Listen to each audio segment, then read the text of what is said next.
Durante a expansão das linhas férreas no extremo leste da Rússia, ergueram-se trilhos em meio a geleiras e montanhas desoladas. Aquele projeto militar era sigiloso e dizia-se que transportaria armas e suprimentos de forma rápida através da fronteira.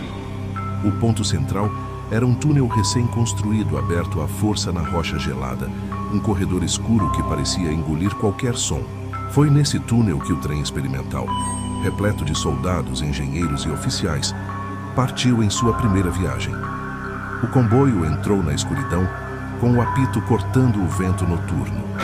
Minutos depois, o túnel foi tomado por silêncio absoluto e nunca mais se ouviu o som das rodas nos trilhos. O trem havia simplesmente desaparecido. No acampamento militar próximo, guardas juraram que ouviram um último eco metálico, como se o próprio aço tivesse gemido antes de ser engolido.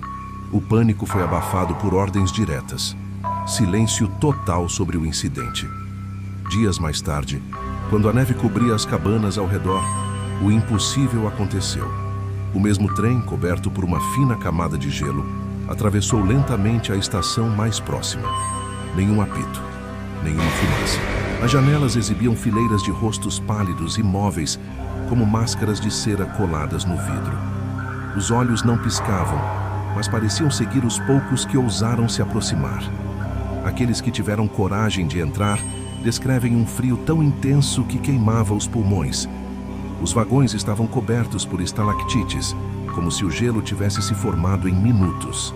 Bancos, corrimãos e até uniformes esquecidos estavam endurecidos, quebradiços, como se séculos de inverno tivessem se acumulado ali dentro.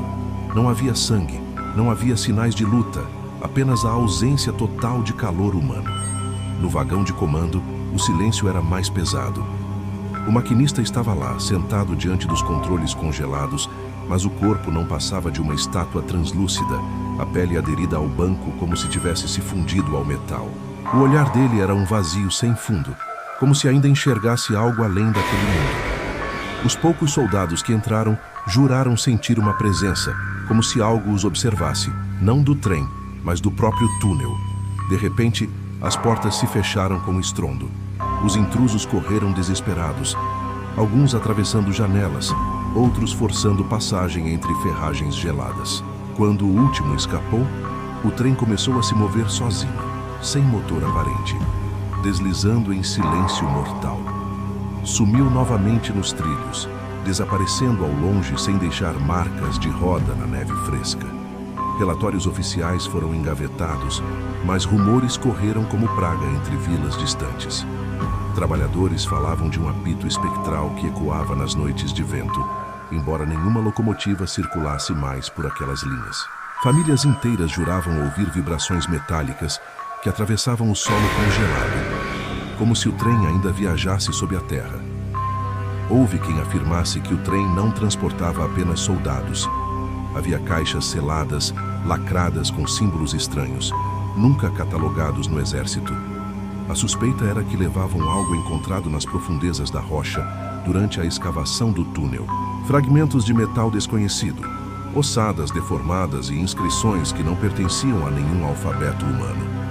Dizia-se que, quando o comboio atravessou o túnel pela primeira vez, aquilo que dormia na escuridão despertou. Algo frio, faminto e antigo. Não devorou corpos, mas almas, congelando-as em um instante eterno, aprisionando-as nos vagões como testemunhas de sua existência. Os rostos imóveis seriam ecos dessas almas, condenadas a viajar para sempre em silêncio. O exército abandonou o projeto. Os trilhos foram retirados em alguns trechos e o túnel foi soterrado com dinamite. Mas mesmo assim, em noites de tempestade, o apito volta a ecoar. Alguns afirmam que, quando o nevoeiro é denso, é possível ver a silhueta do trem atravessando o vale, vagões cobertos de gelo e janelas cheias de olhos mortos. Um caçador relatou certa vez ter seguido o som do apito até uma clareira. No centro, o trem estava parado, coberto de neve como um cadáver enterrado. Ele se aproximou e viu soldados imóveis nos bancos, com gelo até as sobrancelhas. Quando estendeu a mão para tocar, um dos olhos congelados piscou. O homem fugiu em pânico e nunca mais retornou. Aos poucos, A lenda se espalhou entre viajantes. Falava-se que quem ouvisse o apito deveria cobrir os ouvidos e jamais olhar para os trilhos. Aqueles que desafiaram a advertência desapareceram sem deixar rastros.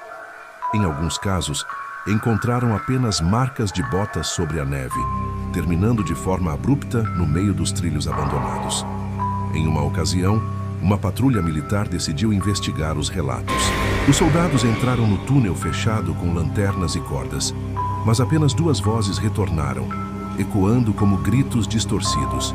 Dias depois, na estação mais próxima, moradores juraram ver rostos novos nas janelas do trem fantasma, jovens demais para terem feito parte da missão original. O gelo nos vagões parecia crescer como um organismo vivo. Alguns diziam que, se tocado, ele queimava a carne e impregnava visões de escuridão infinita, corredores sem fim e sons metálicos que não pertenciam a trilhos humanos.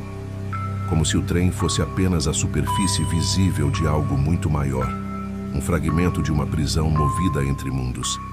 Havia rumores de que os engenheiros do túnel encontraram símbolos entalhados na pedra antes mesmo da construção.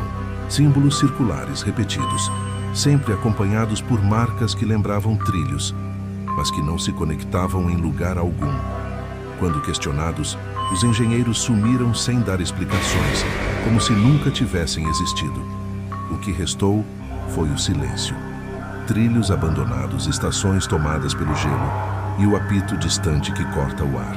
Alguns acreditam que o trem não é mais um veículo, mas um ritual em movimento, repetindo-se eternamente para alimentar aquilo que se esconde sob a terra gelada. O comboio seria apenas a isca e os passageiros, sacrifícios. Histórias mais recentes falam de viajantes que, ao adormecer perto da antiga linha férrea, acordaram dentro de um dos vagões. Não havia entrada, não havia como escapar. Eles descrevem a sensação de frio penetrando até os ossos e fileiras de olhos mortos observando em silêncio. Poucos acordaram novamente fora dali, com cabelos brancos e olhar perdido. Hoje, o lugar permanece deserto, mas não vazio. Nas madrugadas mais geladas pode-se ouvir o som de ferro contra ferro, vindo debaixo da terra, como se o trem ainda circulasse em algum espaço invisível. Há quem diga que, se você seguir o som até o fim, nunca mais será encontrado. O apito, quando ecoa, não anuncia a chegada.